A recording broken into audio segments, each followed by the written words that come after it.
Your heart will overflow with emotion. Sand Vessel, based on a story by Matsumoto Seicho, 1974.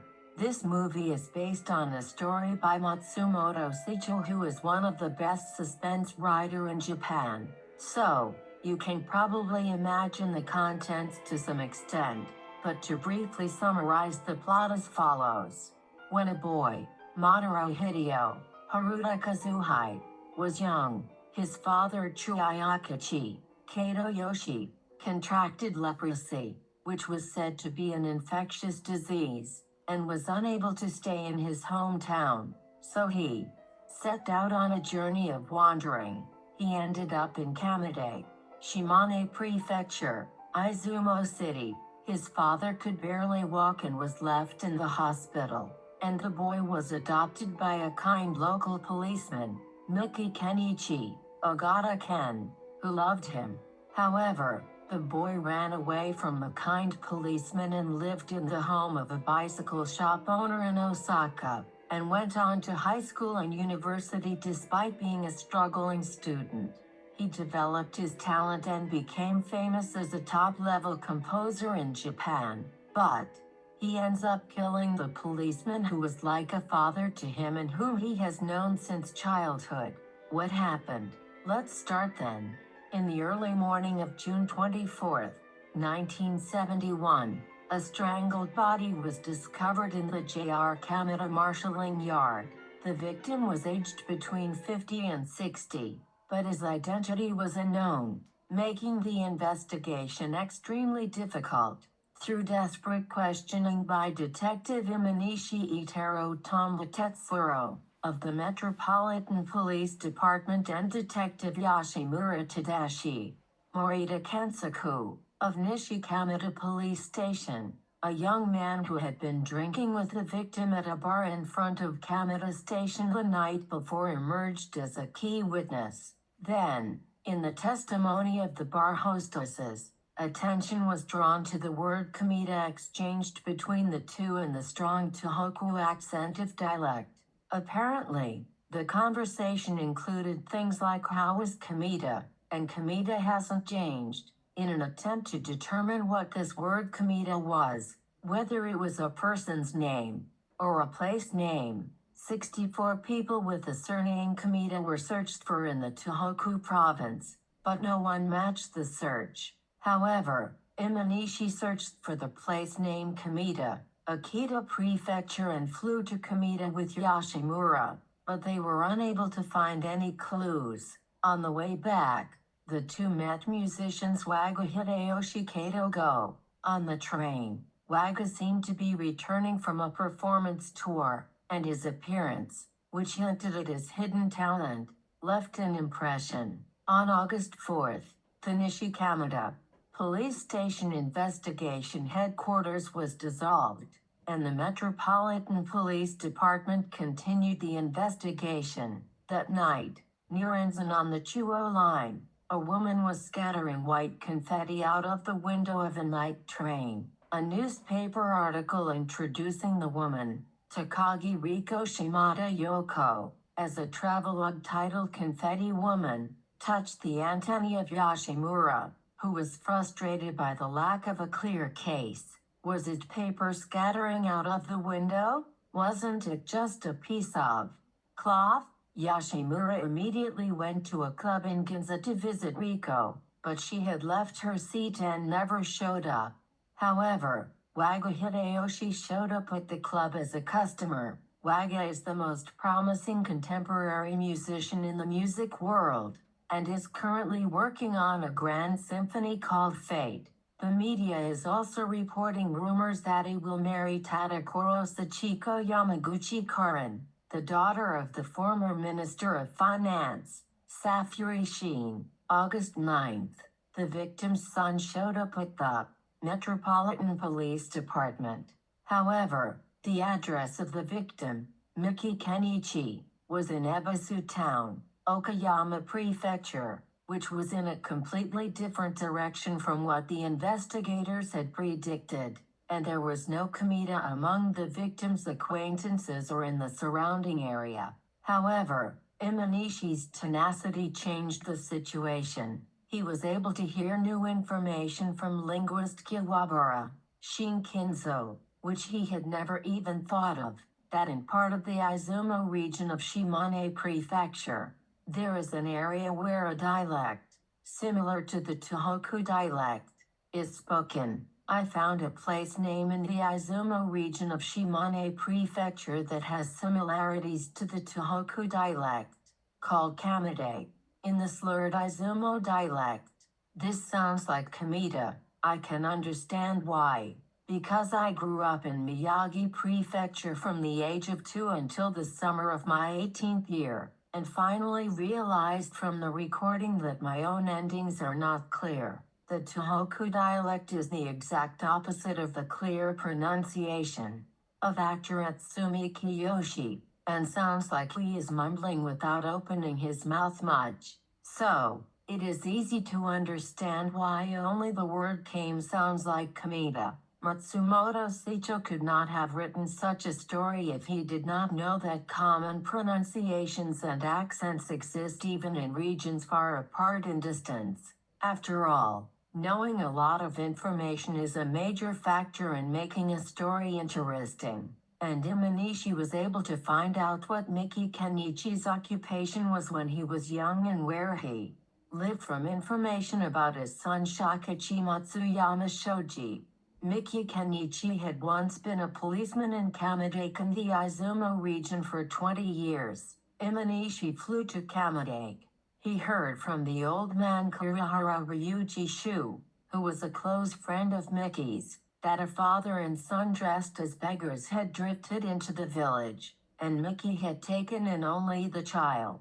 Furthermore, the father had leprosy, and had been chased out of the village, setting off on a wandering journey, eventually arriving in Izumo Kametaka. He had the father hospitalized, and Officer Miki had taken in and cared for the child. So, Imanishi asked Chiyakachi about the young man who called himself Waga, that is, Chiyakachi's son, Madara Hideo. This is important, so he will tell you the details. Imanishi showed a photo of Waga and Hideo as they are now, and asked, I wondered if you knew someone like this. Chiyakachi began to groan and cry. Everyone. Now you get the idea, right? Chiyakachi implicitly acknowledges that the person in the photo is Hideo, with whom he set out on a journey together as a child, but with whom he was separated along the way. However, immediately afterwards, Chiyakachi denies it, groaning even louder again, saying that he doesn't know anyone like that. Imanishi, have you never seen or met him? If the child in this photo had grown up to be like this, do you have any idea? Someone very similar to this person. For example, a child of 6 or 7 years old that you know well, like this young man. Still, do you have any idea? Chiyakachi's groans get louder. What do you all think of his negative attitude? At the time, even though it had been proven worldwide that leprosy was not contagious, the view of leprosy in Japan was dominated by the fixed idea that it should be isolated. I felt that this was an expression of Chiyakachi's regret for the child who had left the village together, wandered around, and reached Kametaka, and who had no choice but to live apart from his father after that. Capital I.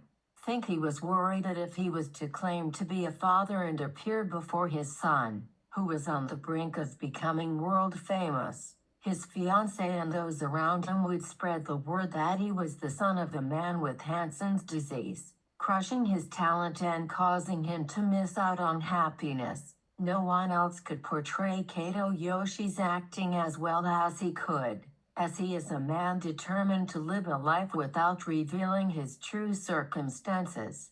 He is truly a rare actor. Then Imanishi rushes to Ebusucho, Nanawaku, Osaka, the family home of Waga Hidekichi. Now, vivid images were burned into his mind of the profiles of Madara Hideo, who had been chased out of a rural area of Ishikawa Prefecture and ended up being raised by police officer Miki in Kametaka, before disappearing in 1944, and the genius musician who had been a boy at the Waga bicycle shop in Ebisucho, Osaka, and who, during the chaotic period after the war, recreated the family register of the shop's owner and wife, who had died in the war, and who had grown up under the name Waga Hidekichi. Meanwhile, Yoshimura had been crawling like a hound along the railroad tracks near Enzan, Yamanashi Prefecture, and finally found the confetti. It was not a piece of paper but a piece of cloth, and it had the same blood reaction as the victim, Miki Kenichi. The reason it was cloth was because it was the white shirt Miki was wearing when he was killed. In order to protect Waga, Riko had shredded the blood-stained shirt from the train and thrown it away. Around that time, Riko and her lover Waga were living in a shabby apartment. Now pregnant, she begs Waga to let her give birth to the child, but he coldly refuses. Waga's marriage to Sachiko was a precious opportunity to take a step into high society. Meanwhile, while Imanishi was investigating the victim's footsteps before she met the perpetrator, something strangely stuck in his mind. Miki had gone to a movie theater in Ice 2 days in a row, and immediately afterwards, he changed his return plans and suddenly went to Tokyo. Imanishi then visited the movie theater and got a crucial clue. Riko miscarried on the street and died because treatment was delayed. Yoshimura, who had been following Waga, tracked down Riko's apartment and confirmed that she was the confetti woman. Now the causal relationships of the incident came together perfectly. After visiting ICE, Miki Kenichi went to Tokyo to meet Madara Hideo equals Waga Hidekichi, whom he had unexpectedly discovered in a photo at a movie theater in the same place. The conversation between Waga and Miki, who meet again for the first time in 24 years, tells us how the story will end. So let's take a closer look. They speak in Kametaka's dialect, so I've changed it to make it easier to understand. Miki, Hideo, why, if we meet, you'll no longer be able to do the work you're doing now. Why do you say that? I don't understand. We're father and son, and we've both been through so much. Hideo, I'll pull you along, even if I put a rope around your neck. So come with me, Hideo.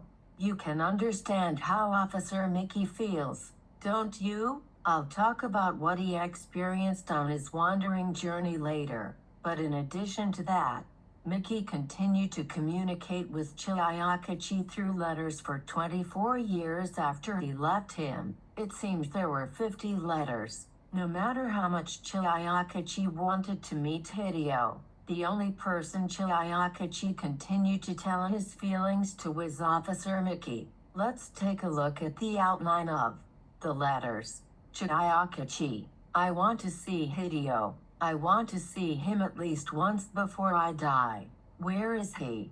Miki, Hideo has something to offer. He must be growing somewhere. He will surely come to see me one day.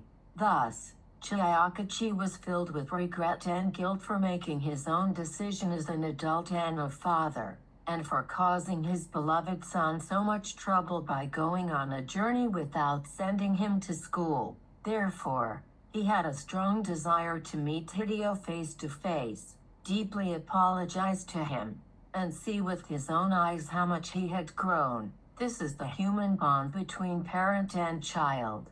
However, to Waga, Miki was a detestable person who knew about his upbringing and his relationship with his father. An arrest warrant was requested for Waga Hidekichi. It was the very day that his Grand Symphony Fate, which had been the subject of his entire life, was to be released in a huge hall filled with people, attracting the attention of the Japanese music world. The movie ends here, but I'd like to share with you the author of the original work. Seicho Matsumoto's thoughts after watching the movie, which he praised highly, saying that the movie was far more realistic and well drawn than the original work. The movie is made even more uplifting by the persuasiveness of the screen, in which, in front of Imanishi's detectives, he emotionally explains who the culprit was, how he committed the crime, and especially the causes of the crime, crying tears of human cunning and the foolishness of people who are willing to kill for power and fame. And on their journey, Chiakachi and Hideo encounter the cold stares of society towards beggars. Hideo gets injured while trying to save his father, the two praying at a shrine at the tip of a sea cape, a father and son sleeping together in winter, hugging each other and keeping each other warm, the father and son making porridge in a shack and eating it together, a meal under a bridge on a rainy day, perhaps hungry but enjoyable, the beauty of the seaside, the beautiful flowering fields and mountains, a peek into a school where elementary school children about the same age as Waga that they saw on their journey are having fun, and the dedication of Waga to defy his own fate and the ruthlessness of the murder of a person to whom he owes a debt are all mixed together, and the amazing technique of expressing it all on the screen is what capped off the final scene. It was a movie that brought tears to my eyes, wondering why he had to live such a miserable life. Matsumoto Seicho was famous as a social novelist, but the way people in Japan thought about infectious diseases at the time was one-sided. That is, they forgot about compassion for people who had Hansen's disease, and the social climate was one of complete discrimination and contempt, which left a mark that can only be said to have been shared by not only the general public but also the government.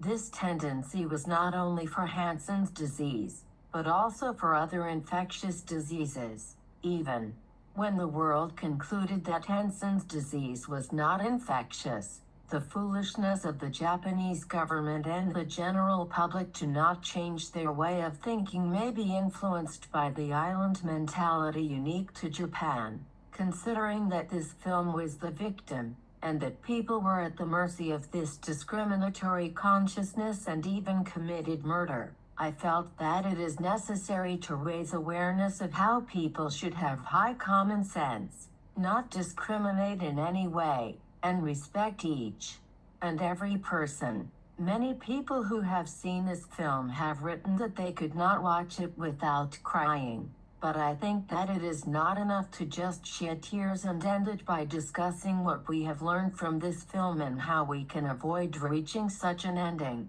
I wondered why Waga couldn't meet his father, apologize to each other when they should have, and talk to each other and express their gratitude that it was only thanks to the love between father and son that they were able to live so long and grow up. He changed his name, and because he didn't want anyone to know about his childhood experiences of his father being a leprosy patient and his miserable experiences of wandering around without going to school, he killed his benefactor, Officer Mickey, who knew him best during his childhood. On his second reunion with Mickey, he chose not to meet his father, but to keep his reputation. In the original novel and the movie, they call this fate, but I think it was a wrong choice, not fate, and I think it was important that he followed Officer Mickey's advice and met his father. What was his state of mind after he was arrested? I think he chose to meet his father over fame, and then leave the rest to fate. He had done nothing wrong other than murder. I wonder how many people will distance themselves from their father after finding out he was a leprosy patient. Those who do distance themselves should just be left alone. We will find out later. The story itself was very interesting this time, but I wondered why someone would kill someone for something like this. I couldn't understand why someone would kill a conscientious policeman who knew about his and his father's circumstances and had taken care of him, in order to advance in his career and protect his honor.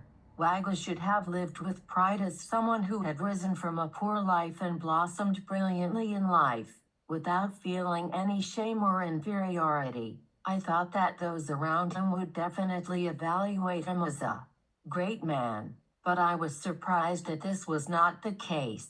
The word fate is used in the film, and the song that Waga composed is also titled Fate.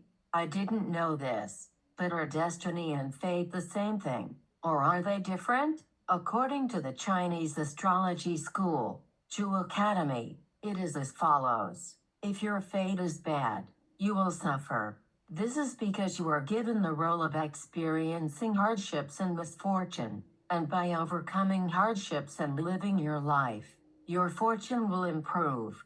Therefore, if a person with a bad destiny avoids hardships due to the influence of those around them, or tries to live their life avoiding hardships, their fortune will decline and they will end up with a bad life. By knowing your destiny, you can know your innate role and know how to live in accordance with your fortune. While fate is something that is determined at birth and cannot be changed, something that dwells in life, destiny is something that you bring to your life. Destiny is something that you can choose or change through your own will and effort. It says, as I mentioned earlier, Waga should take gratitude and gratitude first, and honor and fame can come later. People who do not forget to repay gratitude and gratitude have a better character than people who are good at composing, and their fate will be better.